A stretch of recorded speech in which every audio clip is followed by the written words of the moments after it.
You Uh, bet. hey, 18 Summers Tribe, Jamie here. We're having a girls' room today. I'm super excited. We've got Katie, Allie, and Becky joining us, and Yay. we are going to talk about building confidence and preparing your young women to be young women. And I'm super excited to have you here today. Thank you, all three of you. We're excited to be here. Yeah, Thank thanks. Um, Thank you. So, Katie, you mentioned singers. Is that what you said? Singers is what? Like, is you. it Yeah. little It's people called, and little voices? Mhm. Yes, exactly. It's Singers Company. It's elementary age girls. And that's really how it all started was I built that business in high school. It turned into a franchise. Now we have them nationwide.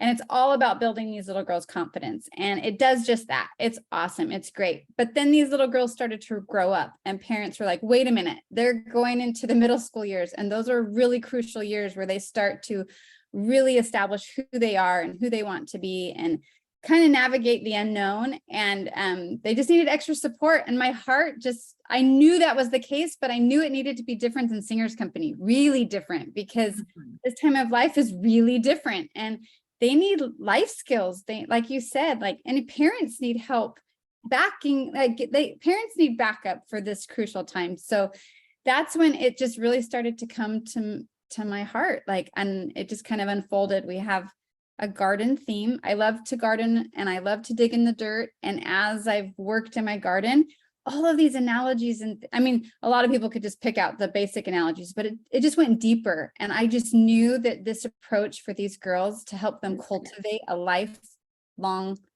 life of happiness and how to really do that on the day to day.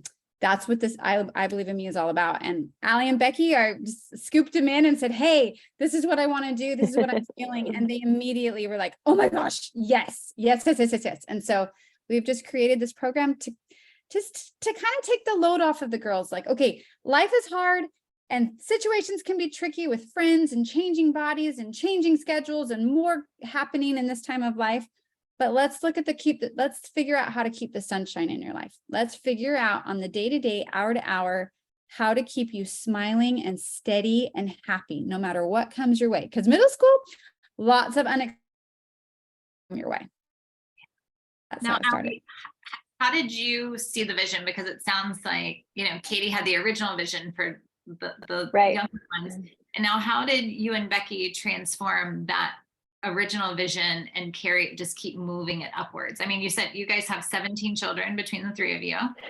Yes. Certainly you have some middle school girls in there somewhere. Yes. Yes. Yeah. And my oldest is 11 and he is just about to approach to go into middle school. We've got middle school registration tomorrow.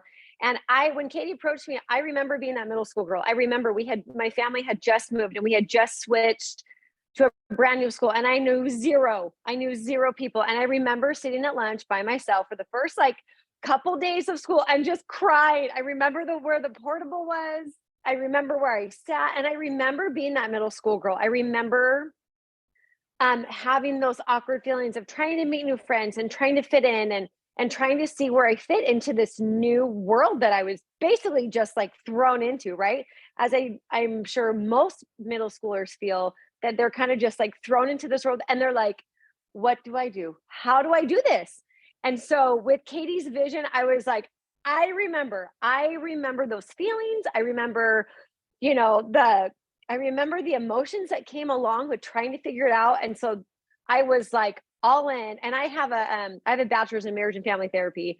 So that was my undergrad. So that was and I've never been able to work in that field, just with life and jobs and different things going on. So this was the perfect marriage of life experience and a little bit of what I studied in college and just trying to help these girls navigate through what is, I think, the worst and hardest time of a girl's life. Middle school is so hard, but it can also be so fun. So we're trying to help build that fun and keep everybody smiling, even through, like Katie said, the ups and the downs that are constant in middle school life. Yeah, if only everybody knew that they were all experiencing the exact same thing at the exact same time. Yes. Oh my gosh, yes.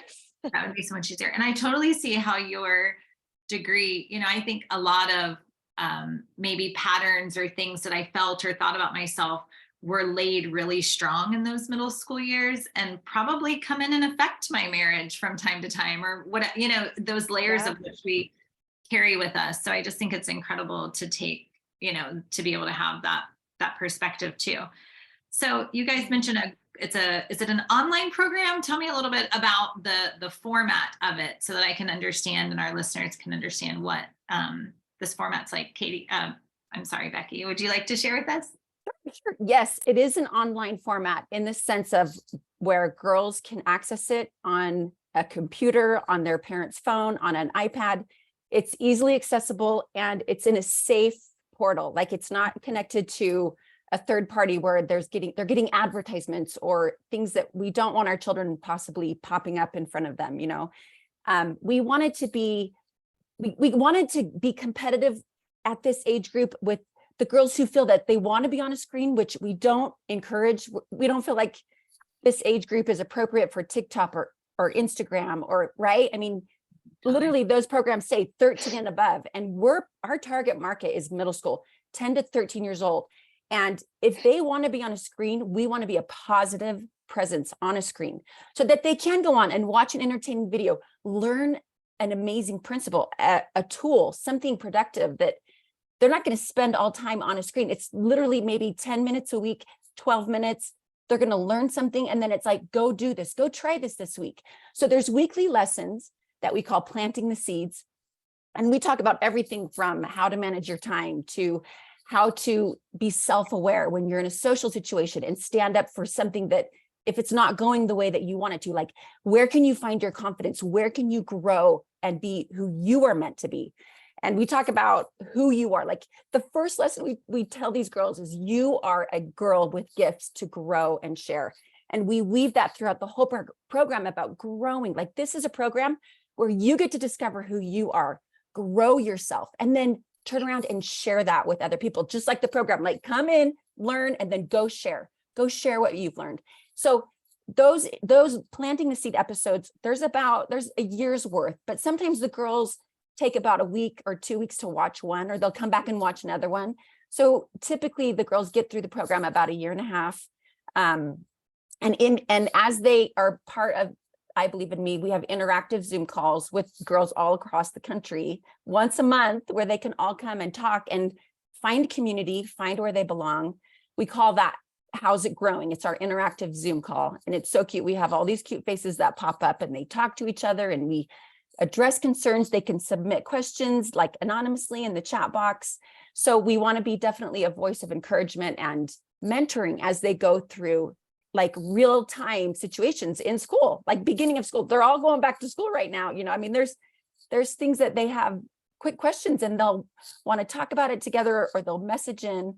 And then we have actually this whole panel of amazing, strong women who have joined forces and they want to be part of building up confidence of girls. So we have experts over every area of like fashion and cooking and social skills and healthy habits like fitness, like that are age appropriate. Again, like, makeup tips that we're not talking about stuff they're going to find again on TikTok, like, what's appropriate with fashion at your age. And so it's a great community for these girls to be able to come on at their own leisure, whatever time frame works for them. There's no like set, set way to do the program. Yeah, but it is online and it's been incredible.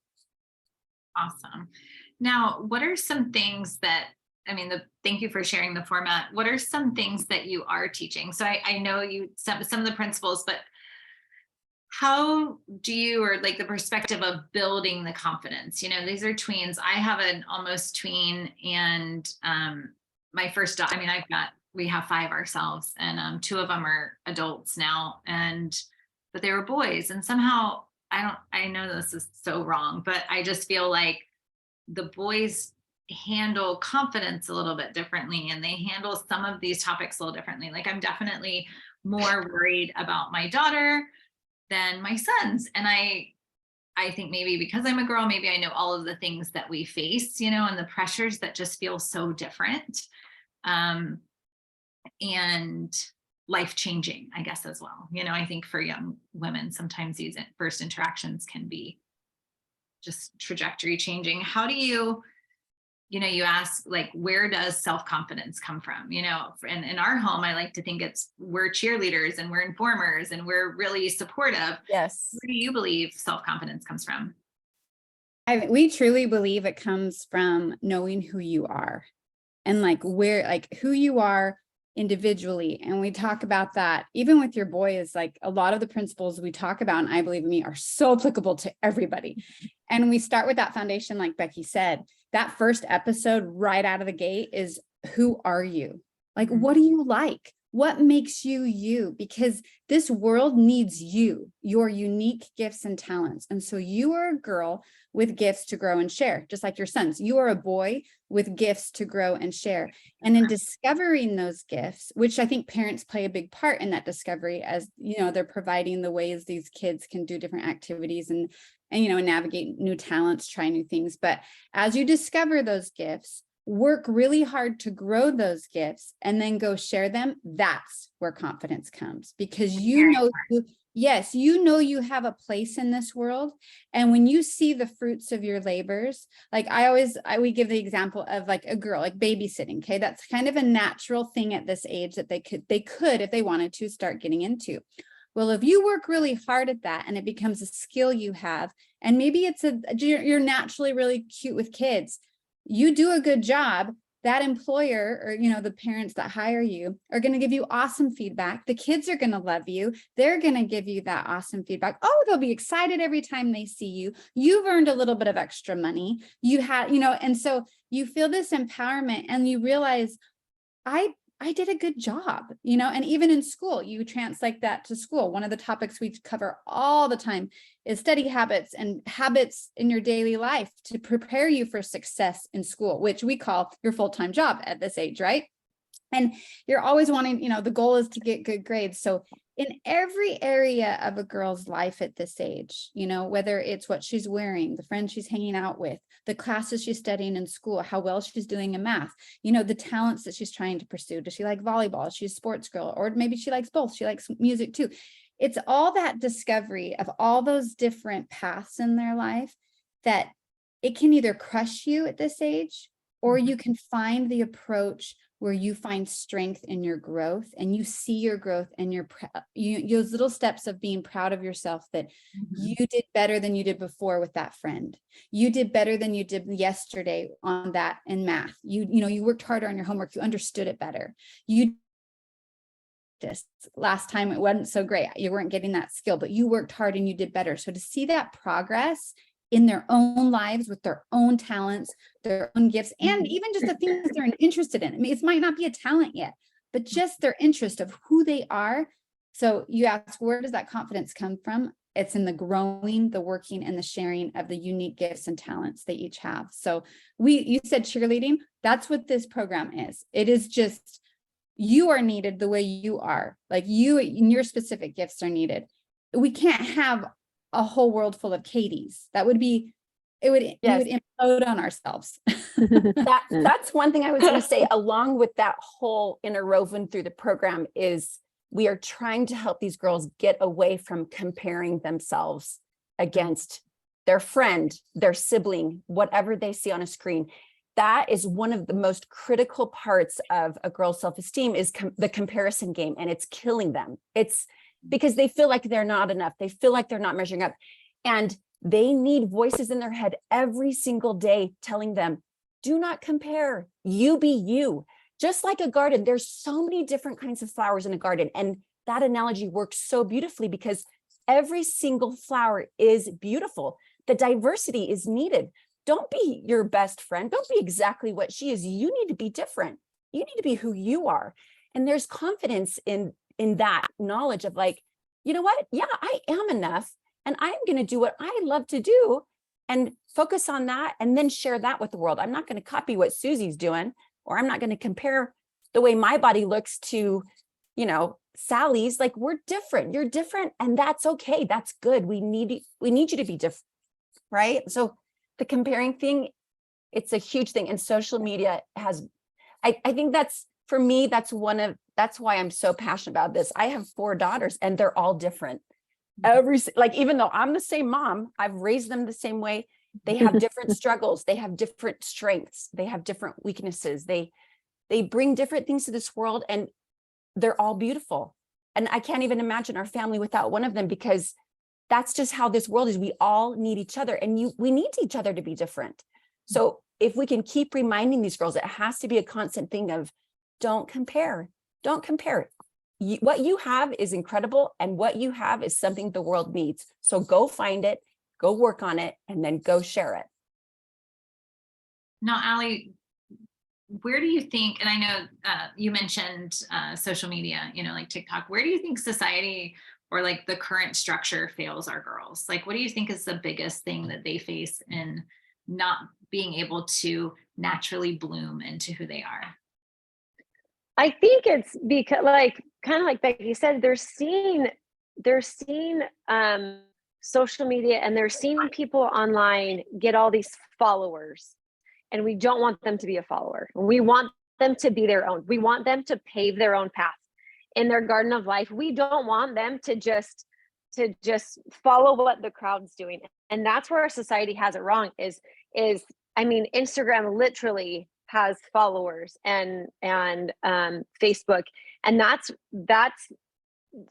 it's so bad, because we want these girls to be an individual and be strong and be confident in who they are, and that's the sad part, is we give so much fame and attention to influencers and people on social media and people in the media in Hollywood or whatever, when we really want them to look at people who and we want their heroes and their role models to be those who are working hard, who are making a difference in this world, who are spreading light and sunshine and happiness and joy. We don't want them to be so focused on having followers and fitting in, like society would have. I mean, that is the name of the Instagram game, sadly.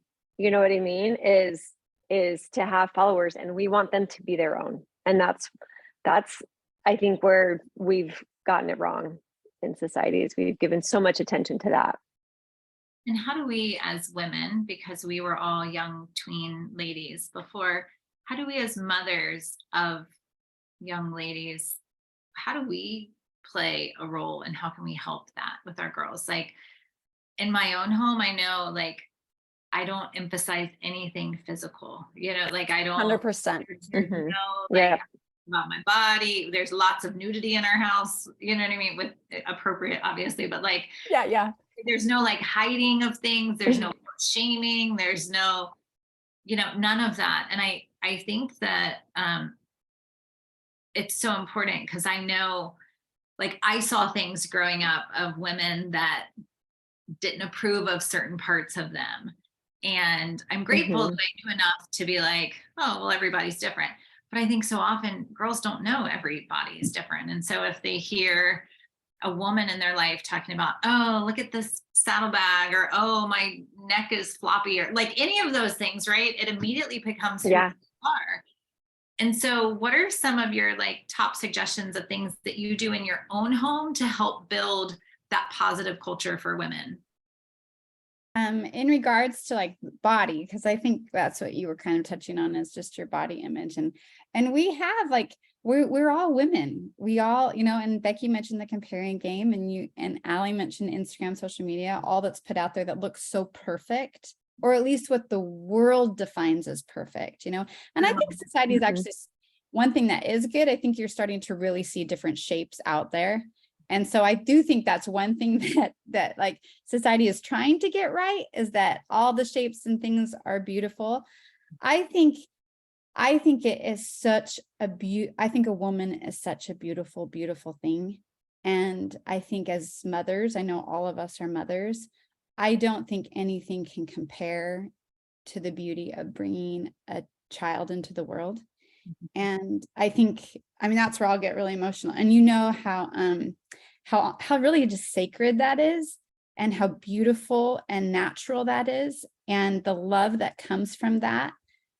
I think when we hold if we put too hard of an expectation on our own child of the way we want them to be, or maybe look, we just don't need to play that game. Like you said, I think you allow your family to be free, and things are, at least visually. And I remember as a parent, you choose your battles. And so like for a girl, I remember my little well, she's my oldest now, she's 22, but when she was 3, I had an idea, my expectation in my head of what I wanted her to wear. You know, I didn't have much money at that point early in marriage. So I would, when I got a cute outfit that I love so much and I wanted her to wear it, and she would put up the biggest fit. And I remember there was one moment that I was like almost about to yell, like, get the clothes on that I want you to wear. And then that mom moment, my heart just told me, like, this is not the battle that you want. Like, if she hits another human being and like bites another human being, that's the battle that you start, like, you know, you intervene. But if she wants to wear that, let her. If she thinks she looks beautiful, let her. I think as they get older, the appropriate line comes in. And so you might have to intervene a little bit because, you know, it sends a message what you're wearing. But I think as parents, if you have that expectation, that really doesn't matter. I think it's the inward, who they are, they're loved, and trying to pull out and see as parents what their gifts are and help them in that discovery. Provide a lesson in, you know, ukulele lessons, provide that surf lesson if that's what they're into, or, you know, they need to be, you know, you get a feeling, okay, they need to get more active, whatever that is. They don't have to be a sports person, but like they really need to get active. Find that activity that, because I think as parents and mothers, we innately feel in our hearts are pricked when we know there's an issue with a child or a girl. And we know when like maybe something needs to change in what we're pursuing with them or how we're presenting our, you know, and I think through our hearts and just through a lot of just contemplation, we'll be given the answers and we'll know how to guide our daughters in, because it's crazy out there and it can be very confusing. But I think the bond between a child and a mother, and in that heart, you'll know what to do. Can I also add to that, Jamie, as speaking with women and mothers and our own body issues, you know, trying to not put those onto our daughters. That's a very real thing. And as moms, we have to, as women, we need to be careful of our own dialogue and how we think about ourselves. Like these principles in this program, I apply to my life all the time. I feel like a middle schooler every day sometimes, right? In my insecurities and the things I deal with. Sometimes, you know, I look at my body and I'm not happy with it. And then I have to catch myself because I've trained and I've seen the difference of, we have a principle in I Believe in Me that we tell these girls, the thoughts that you water are the thoughts that will grow. And if we can, you know, short circuit that negative thinking and that negative view and change it to be like, you know what, I am grateful for my body. I am grateful for this beautiful body, and I can smell, I can run, I injured my knee last summer and I'm a huge runner. And let me tell you, I have a whole new appreciation for this imperfect body that maybe doesn't fit into my pair of jeans, because I can run now, like I've healed, and I'm so grateful for that. So as moms, and you know, we can verbalize how grateful we are for our healthy bodies. We try to help these girls with these mind tools and a mindset of having gratitude over comparing or over criticizing. Like, we don't need to criticize our own bodies. What an incredible human being this, you know, I mean, we're amazing people, physically, emotionally, spiritually, intellectually. There's so much that makes up this physical body. It's not just the physical. I studied exercise physiology in college, and I put my husband through dental school, personal training. And so I was very much into the physical side of helping women meet their goals. But even more than that, something that was so special for me was to help women reach their emotional goals, that it's not just about looking a certain way. It's just about feeling good. You need to be healthy, you know, mentally and physically. And we can help these girls realize that it's not about comparing. It's not about the physical. We can find gratitude in the imperfections. Life isn't perfect, right? It's not perfect, and it's not going to be, but you have a choice on how you look at things. You have a choice on what you let into your garden gate and how you let that affect your heart. And the more you practice gratitude and put that into your whatever situation you might be faced with, the easier it's going to become. So now I spend less time being critical about my body, especially after it healing and being able to run again, and realizing that, you know what, there's better things to put my energy into than to focus on the physical. I can be grateful, and I can realize that I'm a beautiful human being no matter what I look like. I know my daughter has a similar structure to me, and we've, I have a large, I'd say large, anybody listening to this that knows me is gonna be like, you do not have a large butt. Okay. But I have a full bottom, I guess we could say, whatever, but I'm a dancer. And I'm a dancer. And my daughter's built the same way. And so she's got these incredibly strong legs and this beautiful figure, but like, sometimes she'll say, because she has a friend who's tall and very lean and thin, and she'll be like, Mom, how come, she'll think that friend's jeans are going to fit on her. And she goes to put them on. And she's like, why? I'm like, because you have strong dancer legs. Like, they could also do lots of other things, but this is what your body does. Yes.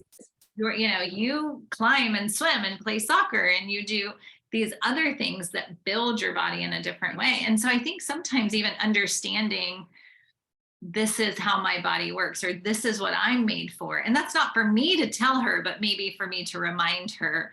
Yes.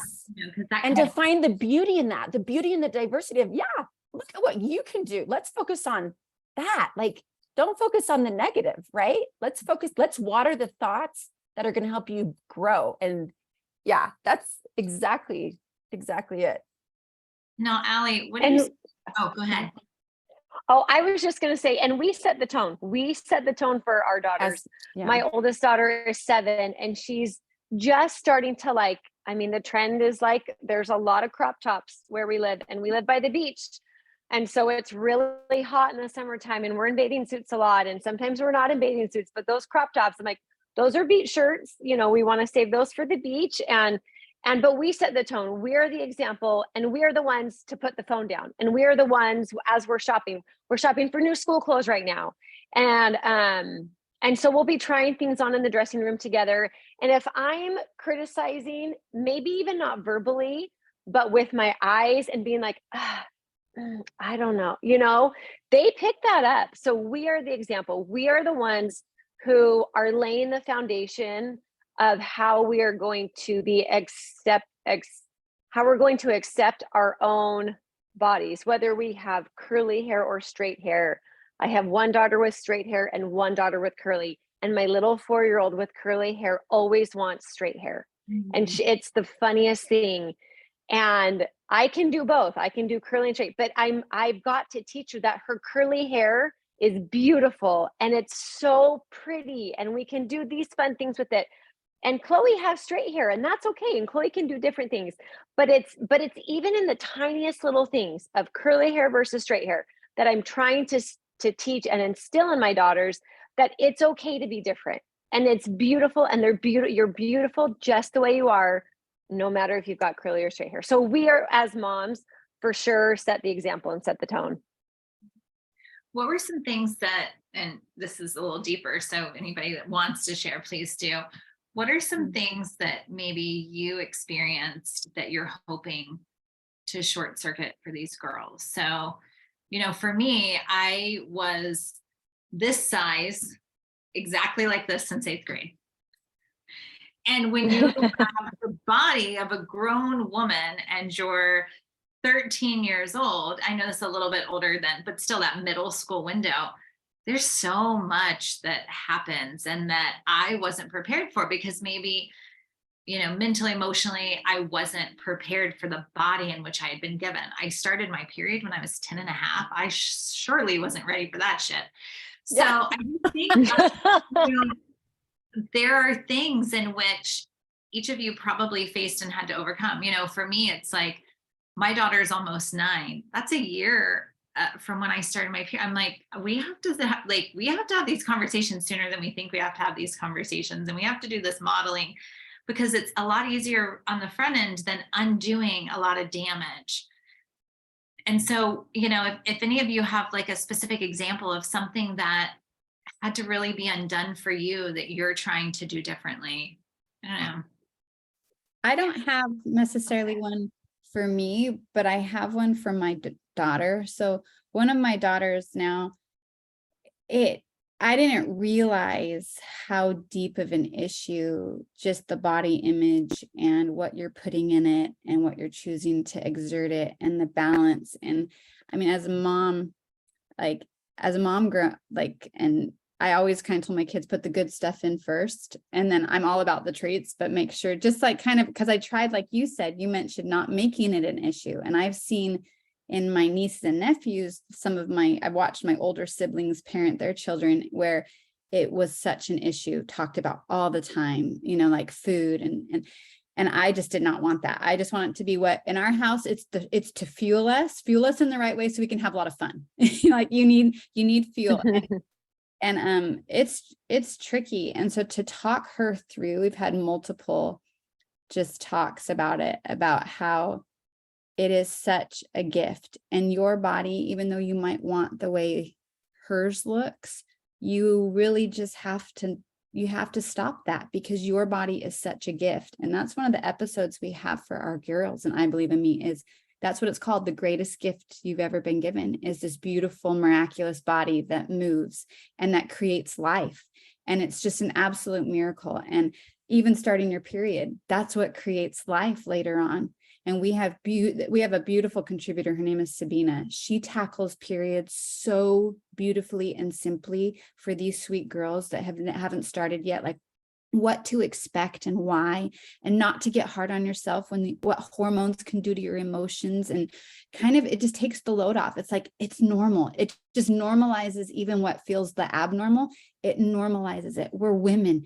Everyone had to have a period. Everyone's gone through the ups and downs and the fluctuating body, and just to see it in my own daughter as she has struggled, but as she's also overcome and realized, my body, this is just the shape it is. This is just the shape that my gift is packaged in. And it's always going to have this part of the shape in it. And I'm going to love it. And guess what?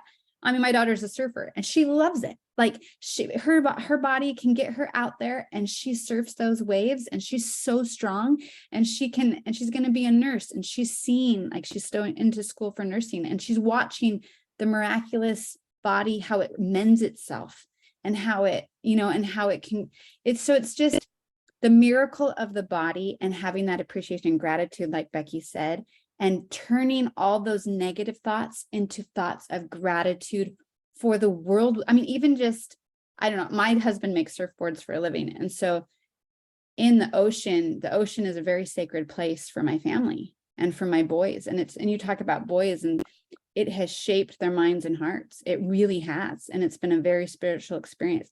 That's where they kind of understand who they are out there while they're surfing. They understand like the minimal part they play in this world, because the ocean is so vast and the power is so great, but they also know the strength that they can to be part of that world for good when they catch that wave and ride it well. And so I think it's just keeping that balance of, when those hard waves come, to know that you have the courage and power inside you to either duck dive it and safely get through it, or to stand up and ride it.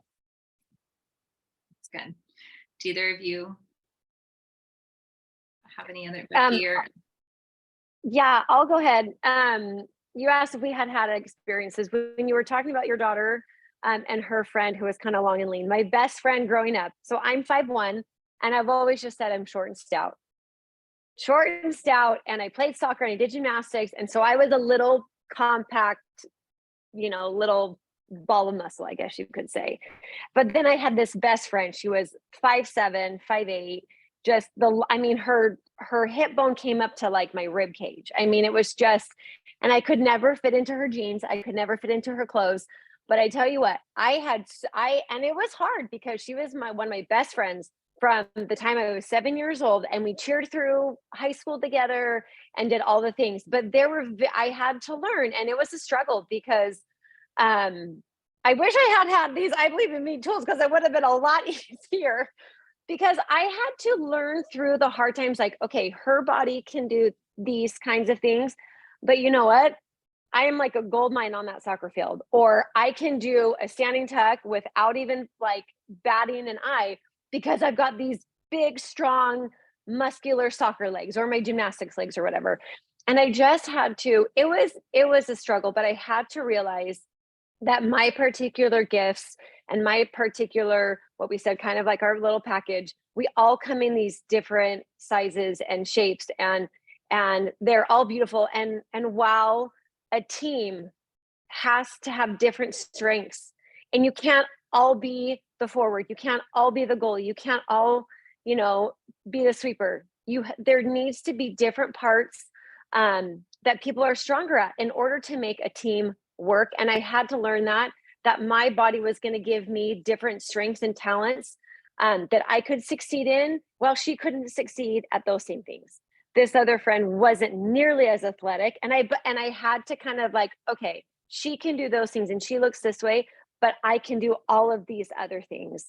And it was just kind of trial and error, and I didn't know how to navigate that.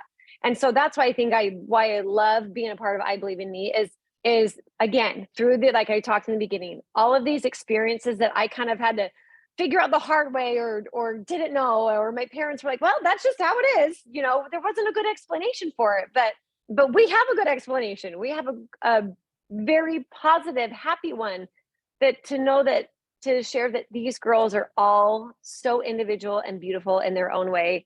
And you get to do all things that other friends don't get to do because of how your body is and because of the talents you have. So anyways, those were just kind of my experiences that I had growing up in middle school. Becky, what did you need as a little girl? What did I need? Yeah, what did you need that you didn't receive that hopefully you guys are providing? Something that I'm so passionate about, which probably was born out of this need, I guess, is I'm a huge believer in routine and just steadiness and progress over perfection, the little by little. Because when I was 10, my younger brother passed away from cancer, and he was 8. So honestly, it was like, and sorry, I don't know why I'm getting emotional, but it was like at 10 years old, kind of like the rug gets pulled out from under you, and your whole life changes, your whole world changes, like how you see things, your perspective changes.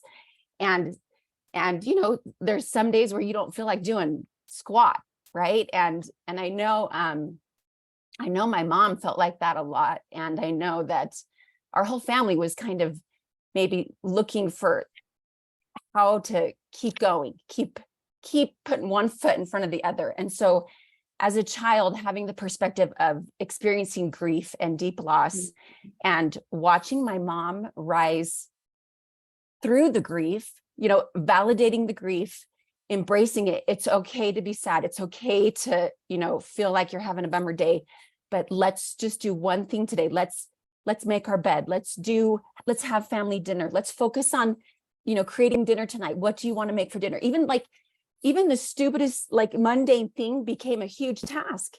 But I saw my mom go through the hard and persevere. And I saw how you get through, how you become a resilient individual, how you get through something that you didn't even sign up to get through. You don't want to do that. But there is a way to do it. And it's by simplifying and finding a routine and sticking to that routine and feeling good about that part of your day. And one by one, like day by day, bring in the steadiness. We have an episode that says routines are the roots. So when things happen in these girls' lives, or in our lives, or in our families' lives, we have to go back to our roots. It's, you know, it's a common thing, but those routines in a family life, in a personal life, if we can stay focused on those, and as we combat the storms, just like a tree that has roots into the ground, if they're solid, that tree can stay standing. It might lose its leaves, right? It might break a branch, but overall, you will withstand that storm. And if you can build on a strong foundation of routines that bless your life, that are healthy routines. We don't want to add in, you know, I mean, I think when people experience loss, you can become bitter or you can become better, right? And I want to help I want to help my children. I want to help the people I love, my nieces and my nephews, girls all across the world. I want to help them realize that they have a choice, even when life gets unsurmountable and you cannot go on, even when you've lost your best friend, figuratively or literally in your family, that there is still sunshine that you can find. And there's a way to find it. You've got to work at it. And it's not going to be easy, but you need to learn that skill because that is life. Becoming resilient, that is life. I think that's incredible. In our work, we call it islands of consistency. And so it's exactly what you're Yes. talking about, that Yes. root which you keep returning to because it's your safe shore, it's your root, it's whatever. I think that's really incredible. Thank you for sharing that so vulnerably. And I think that, those are the things that hold us strong when it gets wild, and teaching young women to anchor to those routines, I think is really powerful. Thank you. Oh, no, thank you for letting me share. Great, thanks. Now, will you guys let us know where our listeners can learn more about you or follow you or? Yeah, the easiest place if they're interested in learning more about the program and seeing like the different memberships they can do it, it's just bloomfully.com, a place where girls grow. So bloomfully.com, and you'll see the two different programs, Singers Company for the younger and I Believe in Me, what we've talked a lot about today. And then on Instagram, I believe it's I Believe in Me Girls. And so there's a lot there that they can figure out. And I've just been thinking as you're talking, like, I think it comes down to whether it's body issues, whether it's a tragedy that happens, whether it's just anything that comes into these girls' lives. The question is, how can I keep growing? Because when I'm not growing, I'm wilting. If I keep those thoughts about my skinny friend in my head too long, then I'm going to wilt. If I stay too sad about something that happened, I'm going to wilt. And so whatever situation that they find themselves in, especially as girls, because we get emotional pretty quickly, we just have to have those little, we call them soil checks, where they like, just check in with yourself. Am I growing or am I wilting? And if you're wilting, you just got to kind of switch gears and do something to keep that growth, because in the growing comes the strength. So. Well, thank you three for being here with us today and enlightening me and brightening my day. So thank you. Well, thank you for having us. Thank you for having us. Here.